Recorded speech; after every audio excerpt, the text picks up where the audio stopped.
আচ্ছা, আমরা এখন কোথায় যাচ্ছি? প্রচারে, গীতা পাঠের প্রচারে। কোথায়? শিলিগুড়ি কাওয়াখালীতে যে লক্ষ্যকণ্ঠে গীতা পাঠ হবে তারই প্রচারে এখন আমরা যাচ্ছি পঞ্চুমামে। আচ্ছা, রেসপন্স কেমন পাচ্ছ? রেসপন্স খুবই ভালো। হ্যাঁ, প্রত্যেকের মধ্যে যে হিন্দুত্ব ভাব একটা সেটা জাগাতে পারছি আমরা, সেটাই আমাদের কাছে অনেক বড় মনে হচ্ছে।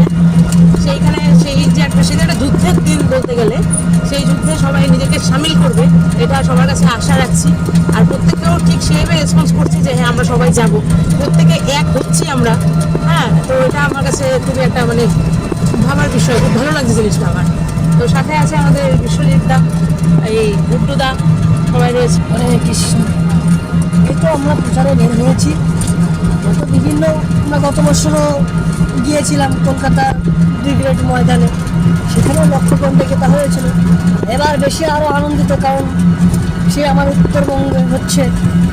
হ্যাঁ, ধর্মনগরী শিলিগুড়িতে হচ্ছে, আমার সামনেই, বেশি দূরে নয়। তো আরও উৎসাহিত হয়ে আরও বেশি সংখ্যক মানুষ যেতে পারবে আমাদের আলিপুরদুয়ার থেকে। গত বছরও যাওয়া হয়েছিল, ভালো লাগছে। দেখা যাক 15ই ডিসেম্বর কী হয়।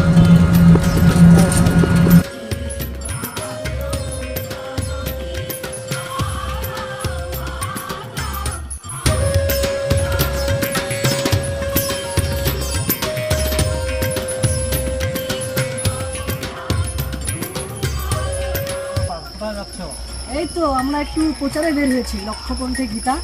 হ্যাঁ, সেই বিষয়ে আমরা প্রচারে বের হয়েছি। আগামী 15 ডিসেম্বর শিলিগুড়িতে কাওয়াখালী ময়দানে 1 লক্ষ কণ্ঠে গীতা পাঠের আয়োজন করা হয়েছে। তো সেটারই প্রচারে আমরা বেরিয়েছিলাম। অনেক লোক আছে, এখানে একটু প্রচার করেন। হ্যাঁ, অবশ্যই অবশ্যই, চলেন যাওয়া যাক।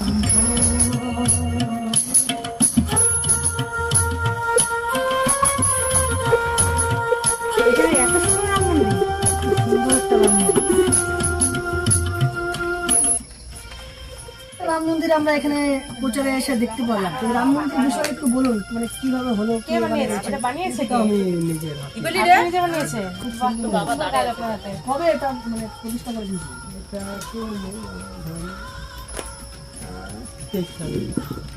গত বছর প্রতিষ্ঠা করা হয়েছে। 22শে জানুয়ারি রামলালা যেদিন। হ্যাঁ, হ্যাঁ, খুব সুন্দর লাগলো। আসুন আমরা লক্ষ্যকণ্ঠে গীতার আজকে একটু প্রচার করি আপনাদের এখানে। বসুন।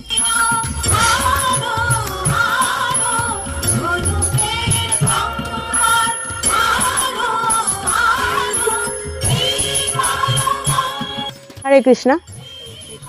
আমি মৌমিতা, সনাতন সংস্কৃতি সংস্থার একজন সদস্য। তো আজকে আমরা এখানে, আমাদের সঙ্গে আরও আছে, আমার সঙ্গে একজন বিশ্বজিৎ বিশ্বাস, আর ওদিকে রয়েছে গুড্ডু রয়। তো আমরা সকলে এখানে প্রচারে বেরিয়েছিলাম। তো রাস্তায় চলতে চলতে হঠাৎ এই দাদার সঙ্গে দেখা, প্রদীপ দা। উনি আমাদেরকে অনুরোধ করলেন যে ওনার বাড়িতে আসার জন্য। তো প্রদীপ দা আর বিষ্ণু রয়, এই দুজনের উদ্যোগে আজকে এখানে আমাদের আসা। তো আসলাম, এখানে পরিবেশ দেখে খুবই ভালো লাগছে, যে এখানে ছোট থেকে শুরু করে বড় সকলেই আছেন। তো প্রত্যেকে আজকে বসবেন, এখানে একটু সময় দেবেন আমাদেরকে। বিশ্বজিৎ দা রয়েছে আমাদের মাঝখানে, সে আপনাদের সম্পর্ক সমস্ত বিষয়ে বলবে, তো একটু শুনবেন।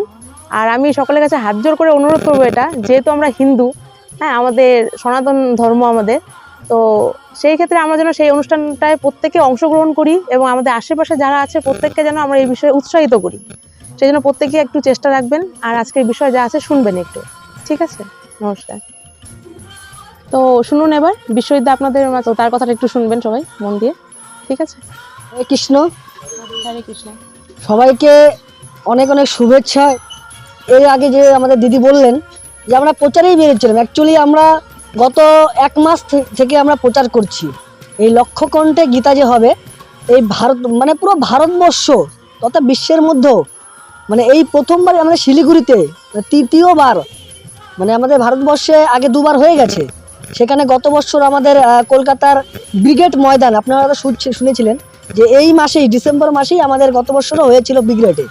তা এবারও আমরা এই শিলিগুড়িতে, মহানগরী শিলিগুড়িতে আমরা লক্ষকণ্ঠে গীতা পাঠ করছি। প্রায় 1 লক্ষ লোক নিয়ে আমরা, প্রায় সনাতন ধর্মের লোক সবাই থাকবেন সেখানে, 8 থেকে 80 সকলকে নিয়ে আমরা 1 লক্ষ কণ্ঠে গীতা পাঠ হবে।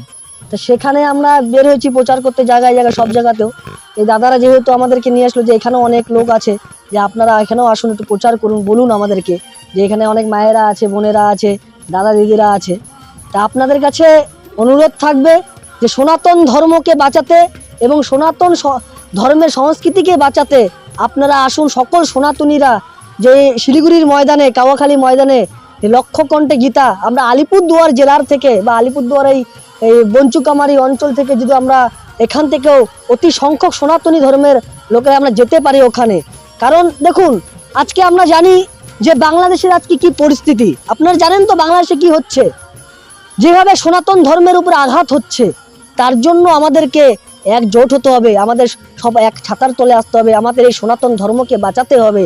এবং তার জন্য আমাদের লক্ষ লক্ষ মানুষ এই কাওয়াখালীর ময়দানে আসবেন এবং ধর্মনগরী এই নগরে আগামী 15ই ডিসেম্বর, আপনাদের বাংলাতে বলেছি 29শে অগ্রহায়ণ 1431 বঙ্গাব্দ রবিবার পূর্ণিমা তিথিতে, সেই শুভ লগ্নে, সেই আমাদের 15ই ডিসেম্বর সেখানে লক্ষকণ্ঠে গীতা পাঠ হবেন। বিভিন্ন ধরনের, বিভিন্ন ভারতবর্ষের বিভিন্ন জায়গার থেকে সেই সন্ন্যাসীদের, মহারাজদের পদধূলি ওখানে পড়বেন। ভাবেন আমাদের কতটা আমরা ভাগ্যবান যে সন্ন্যাসীদের আমরা মানে পাওয়া যায় না একসাথে। সেখানে হাজারো হাজারো সন্ন্যাসী মহারাজ যারা থাকবেন, সেখানে আমরা যাব। আমরা আশা রাখবো যে আপনারাও সেইখানে গিয়ে আপনাদের সেই পুণ্য লাভ করুন। সেখানে বিভিন্ন ধরনের মহারাজজি থাকবেন, যেমন আমাদের আছে এই লক্ষকণ্ঠের গীতার আয়োজন সমিতির পক্ষ থেকে সভাপতি আছেন স্বামী প্রদীপানন্দজি মহারাজ, আসবেন। হ্যাঁ, ভারত সেবাশ্রম সংঘের থেকে, রামকৃষ্ণ মঠ থেকে, হ্যাঁ, ইসকন থেকে আসবেন ব্যাঙ্গালোর। হ্যাঁ, তারপরে হচ্ছে আমাদের মায়াপুর থেকে থাকবে। এদের পদধূলি পাওয়া কিন্তু খুব সহজ নয়। তা আমাদের হয়তো জীবন ধন্য হয়ে যাবে, তারাই সেই মহারাজজিদের পদধূলি আমরা পাবো। এবং এই লক্ষকণ্ঠে গীতা প্রায় ওখানে আমাদের ব্রিগেডেও প্রায় 1,30,000 এর মাঝে আমাদের সে গীতা পাঠ হয়েছিল। তাই এবার আমরা আশা রাখবো এখানেও 1 লক্ষ লোকের মানে বেশি হবে প্রায়। তা সেখানে আমরাও যাব। ভারতবর্ষের ইতিহাসে তৃতীয়বার আমরা এখানে সাক্ষী থাকব। তা আপনারা যাবেন, আপনারা হয়তো অনেকে যেতে পারেননি ব্রিগেডে কলকাতার ময়দানে, যেহেতু এখানে সামনে আছে, সব রকম ব্যবস্থা থাকবে, আপনারা যাবেন। আমাদের এই সনাতনী সংস্কৃতি সংসদের পক্ষ থেকে আপনাদের কাছে আমন্ত্রণ রইল, আপনারা সকলে আসুন এবং সনাতন ধর্মকে বাঁচাতে, আমাদের হিন্দু সংস্কৃতি বাঁচাতে আপনারা সবাই একজোট হন, আমরা এই আশা রাখছি। তা আপনাদেরও যদি কিছু বলার থাকে কিছু বলবেন।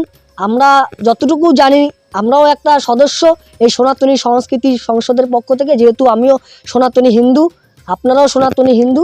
তা আপনারা আমাদের পক্ষ থেকে আপনাদের কাছে আমন্ত্রণ রইল, আপনারা আসুন, পরিবারের সকল মিলে আসুন, তীর্থক্ষেত্র হয়ে উঠবে। সনাতন ধর্মকে বাঁচাতে, আমাদের হিন্দু সংস্কৃতি বাঁচাতে আপনারা সবাই একজোট হন, আমরা এই আশা রাখছি। আসুন, সাক্ষী থাকুন, যাচ্ছি হাত জোর করে। হ্যাঁ, সেই হরে কৃষ্ণ হরে হরে গীতা পাঠ, কৃষ্ণ কৃষ্ণ হরে হরে গীতা পাঠ ঘরে ঘরে। হাই হ্যালো ছোড়ো, কাওয়াখালী চলো। দাদা, আপনি তো এখানে প্রচার করলেন যে কাওয়াখালীতে লক্ষকণ্ঠে গীতা পাঠ হবে। সেখানে আমরা এখান থেকে যে যাব, তার কি কোনো সুব্যবস্থা আছে, বা সেখানে গিয়ে আমরা থাকার কি ব্যবস্থা আছে, সে সম্বন্ধে যদি কিছু বলেন। আর বিশেষ করে পুরুষ যারা যাচ্ছে তাদের হয়তো কোনো সমস্যা একটু কম, কিন্তু মহিলাদের একটু সমস্যা আছে। মহিলাদের কোনো রকম যদি যাওয়ার সুব্যবস্থা থাকে, সেটা আপনারা একটু বিস্তারিতভাবে যদি বলেন তাহলে খুব ভালো হয়। খুব সুন্দর একটা প্রশ্ন করেছেন আমাদের দাদা। যাই হোক, বিষ্ণুদা প্রশ্নের উত্তরে আমি বলছি। ওখানে দেখুন, ব্যবস্থা বলতে আমাদের এখান থেকে ভোর তোমার হচ্ছে জংশন থেকে, আলিপুরদুয়ার জংশন থেকে ট্রেন আছে ইন্টারসিটি, ঠিক আছে, 5টা 15-তে। তা আপনারা যদি চান আপনারা ট্রেনেও যেতে পারেন, এবং আপনাদের এখানে আমাদের আলিপুরদুয়ার থেকে বাস থাকবে, আছে বাসের ব্যবস্থা থাকবে, সেখানে আপনারা বাসেও যেতে পারেন, কিন্তু তার জন্য আপনাদেরকে শুল্ক দিতে হবে। শুল্কর পরিমাণ 250 টাকা। আর ওখানে যে আমরা গীতা পাঠে যাব, ঠিক আছে, তার জন্য রেজিস্ট্রেশন করতে হবে সবাইকে।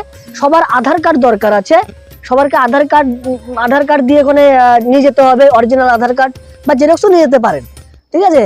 আধার কার্ড নিয়ে যাবেন এবং আপনাদের রেজিস্ট্রেশন করতে হবে। রেজিস্ট্রেশন করার পরে তার জন্য 20 টাকা খরচা আছে, 20 টাকা দিতে হবে।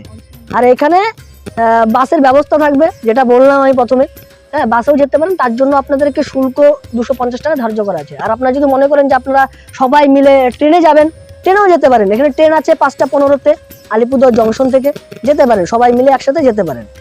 আর ওখানে মহিলাদের জন্য ব্যবস্থা থাকবে, ঠিক আছে। আর ওখানে জংশন থেকে ট্রেনে নামার পরে ওখানে বাসের ব্যবস্থা থাকবে, আপনাদেরকে নিয়ে যাবে নিঃশুল্ক, মাঠ পর্যন্ত নিঃশুল্ক। আর আপনারা যদি চান ওখানে ট্রেনে যারা যাচ্ছেন, তারা যদি চান যে ওখানে যাওয়ার পরে আপনারা এমনি মানে নিজেরা চলে আসতে পারেন, কোনো সমস্যা নেই। ওখানে টিফিনের ব্যবস্থা থাকবে, মানে সাদা রঙের চুড়িদার পরে যেতে পারে, মায়েরা তো বললামই, লাল পাড়ি সাদা শাড়ি পরে যেতে পারে।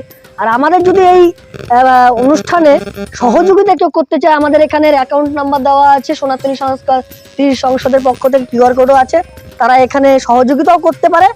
এবং আপনারা কাছে অনুরোধ থাকবে, আপনারা তো অবশ্যই যাবেন আপনাদের পরিবার নিয়ে, এবং আপনাদের পাশের বাড়ি বা আপনাদের যারা আত্মীয় স্বজন বন্ধু বান্ধব আছে তাদেরকেও এই কথাটা বলবেন, এটা আপনাদের কাছে অনুরোধ রইল। এই পুণ্য কর্মে যেন সকলে অংশগ্রহণ করতে পারে, এই বলে আমরা এখানেই সমাপ্ত করছি।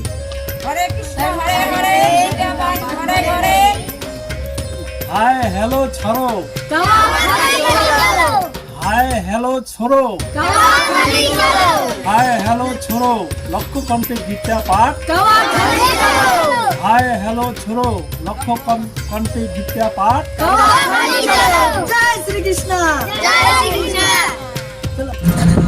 আপনার যে লক্ষ্যকণ্ঠে গীতা পাঠের যে অনুষ্ঠানটা হবে, তার ভিডিও এবং অডিও যা যা তথ্য আপনাদের কাছে আসবে, আপনারা প্রচুর শেয়ার করবেন, যাতে সমাজের সকল স্তরের মানুষের কাছে, হিন্দু প্রেমী মানুষদের কাছে পৌঁছে যায়।